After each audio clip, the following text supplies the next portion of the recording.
Luo Shenqi, a normal 18-year-old boy, was facing the pressure of taking a college entrance test, which seemed like the worst thing in his life. His mother was disappointed in him and considered him a loser, which led him to leave his house and now live alone. However, the truth was that he wasn't truly alone. Upon returning home, Luo called out to someone, indicating his arrival. He put his bag down and unpacked the food he had just bought. As he looked around, he saw his collection of anime girl action figures, which he considered to be his girlfriends. He cherished them as if they were real, even though he knew deep down that in reality, he was just a lonely individual. Feeling frustrated, he laid down and blamed his mother for his miserable situation, believing that his life would have been better if he hadn't been burdened with such a strange name. Just then, the phone rang, and Luo picked it up. Shortly after, he received a parcel that contained the brand new Pineapple 11 phone he had ordered a few days ago. Luo was thrilled to finally have a new phone and immediately began transferring his data onto the device. The process was slow, so he fell asleep while waiting. When he woke up, he found himself in a completely dark place, illuminated only by a beam of light and the presence of a beautiful fairy-like girl. Luo couldn't believe what was happening and had no idea how he ended up there. The next morning, Luo woke up and dismissed the events of the previous night as a bad dream. However, to his surprise, he found a mysterious girl in his room. Confused, Luo asked her who she was and why she was there. The girl seemed unfazed and addressed Luo as her master, which made him feel awkward. She, too, was uncertain about how she had come to be in this situation. Politely, Luo asked her to leave his room, and the girl burst into tears, believing that Luo, her master, wanted to replace her with the new smartphone he had bought. Deciding it was best to involve the police, Luo began searching for his old phone, but he couldn't find it. All he had was the new phone. Then, he remembered his dream of a fairy from the previous night and suddenly heard his ringtone, which was coming from the girl. Luo started to suspect that this girl might be his smartphone, an idea that seemed absurd. He accused her of stealing his phone, but instead, she asked if he wanted to answer the call. Luo responded that, of course, he wanted to answer, and the girl unexpectedly kissing him in the process. He pushed her away, but at an unexpected place on her body, making things incredibly awkward between them. It was his first kiss, and it caught him completely off guard. When Luo was younger, he had a strong desire to become a wizard. He dreamed of practicing magic and believed that remaining a virgin for 25 years would grant him that ability. Lost in his thoughts about his magical aspirations, he didn't realize that his mother was on the call with the lady. It was only at that moment that he realized the girl in his room was actually his phone. To his surprise, his mother's voice came out of the girl, and she took on his mother's character. She scolded him and insisted that he help her check out an apartment near his place before ending the phone call.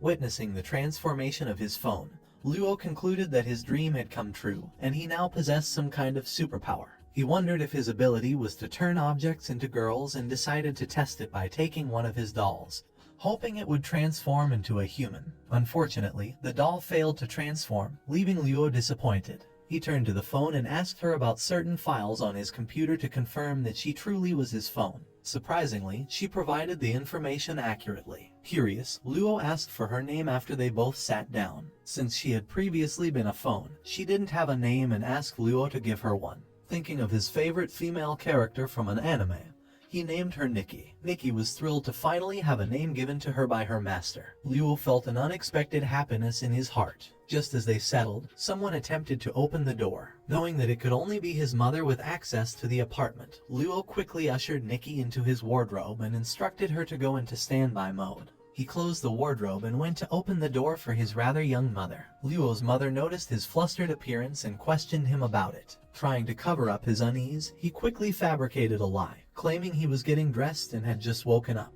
However, his growing awkwardness caught his mother's suspicion. She sniffed the air, detecting a lingering fragrance of a girl. Panicking at the thought of being caught, Luo hastily lied, attributing the scent to his laundry detergent. Relief washed over him as he realized Nikki, his hidden companion, remained safely concealed. That is, until he noticed one of her shoes positioned just outside the wardrobe where he had stashed her. Desperate to avoid any potential discovery, Luo stealthily attempted to retrieve the shoe, as its presence would be difficult to explain. Unfortunately, his actions did not go unnoticed, and he was caught in the act. Hastily, he knelt in front of the wardrobe, concealing the shoe behind him, aware that he had aroused suspicion. His mother, sensing that something was amiss, seized one of his beloved dolls and flung it against the opposite wall. Instinctively, Luo lunged to catch and protect the doll, momentarily forgetting about his hidden secret. As he turned around, he found his mother holding the shoe, demanding an explanation. The situation escalated further when Nikki's clothing became entangled between the wardrobe door and the room's entrance, compelling Luo's mother to open the wardrobe and finally discover her presence. Instead of lashing out in anger, she burst into tears, urging Luo to be a responsible man. She had misunderstood the situation entirely. Attempting to clarify the truth, Luo struggled to explain, but his mother refused to listen. After all, Luo had never been involved with a girl before, and now he had brought home a cute girl like Nikki. In a bid to defend her master, Nikki pleaded with Luo's mother, insisting that she had not been kidnapped, contrary to her initial suspicions. Addressing Luo as master, his mother presumed that Nikki was using him and contemplated sending him to an asylum. Thinking quickly, Luo resorted to yet another lie, claiming that Nikki was his girlfriend, an explanation that his mother surprisingly accepted. Before leaving, Luo's mother reminded him of a task she had previously assigned him regarding their neighbor. Engaging in a brief conversation with Nikki, she departed, but not without tossing a pack of contraceptives at her son, causing him to blush intensely. Feeling embarrassed by his mother's behavior, Luo threw the pack of contraceptives away, but Nikki noticed it. Curiously, she picked it up and attempted to eat it, prompting Luo to intervene swiftly and take it away from her. He explained that it was something she couldn't consume. Intrigued, Nikki asked what it was, but Luo hesitated, believing it best to keep such information from her. As hunger gnawed at Luo's stomach, he realized that he hadn't eaten anything since the previous night, and needed to satisfy his hunger. Deciding to prepare some cup noodles, he suddenly heard hunger noises emanating from Nikki's stomach. Puzzled by this occurrence, as Nikki was merely a smartphone, Luo became intrigued. Curiosity piqued, Luo asked Nikki if she had transformed into a human form and if it would be safe to feed her. With politeness, he requested that she open her mouth so he could examine. Reluctantly, Nikki complied, and Luo leaned in to inspect. Though inexperienced with girls, he managed to overcome his awkwardness and examined her mouth, coming to the realization that Nikki possessed a human body, complete with organs, enabling her to eat real food. Recognizing this as a perfect opportunity, Luo gathered all the food he had purchased and offered Nikki a variety of choices. Impressed by her master's gesture, Nikki was delighted. Among the options, Luo presented tasty chips, but Nikki surprised him by choosing a packet of steamed buns, leaving Luo feeling somewhat awkward since it was a more decent choice. Nonetheless, Luo allowed her to indulge, but quickly corrected her when she attempted to chew on the packet itself, explaining the need to open it first. Finally, Nikki had the chance to savor the food, and she immediately found it enjoyable. Delighted by her response, Luo encouraged her to eat as much as she desired, assuring her that there were no restrictions. Pondering on Nikki's preferences, Luo thought about offering her some jelly when suddenly, a bright light emitted from her, and Nikki transformed back into a smartphone. Luo felt anxious when Nikki transformed back into a smartphone. He wanted her company and was determined to uncover the truth behind these transformations. He recalled that Nikki first transformed when he woke up from sleep.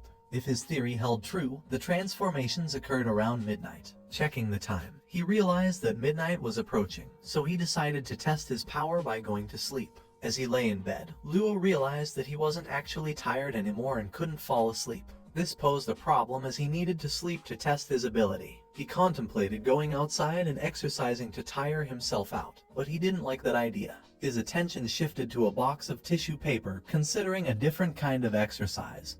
But when he saw his smartphone, his interest changed, and he changed his mind. With the need to do something to help him sleep, Luo picked up one of his dolls and decided to sleep with it. Suddenly, as he opened his eyes, he was shocked to see a completely different and beautiful girl calling him master. Luo had successfully transformed something this time, and it was his blanket. He quickly checked the time on his smartphone, and it was past midnight, confirming his theory that the transformations occurred around that time. The girl asked Luo if he was sleepy and offered to help him fall asleep. She embraced him, trying to lull him to sleep, leaving Luo feeling unsure of how to react. The girl, despite her innocent appearance, displayed inner strength as she returned to bed, ready to sleep even though Luo was not yet prepared. Meanwhile, Luo sat on his bed, deep in thought about his power. He felt somewhat deceived since his power was limited by time and he couldn't use it at will. Luo had intended to transform Nikki, but he had miscalculated. The blanket girl woke up to find him in tears and questioned why he was crying.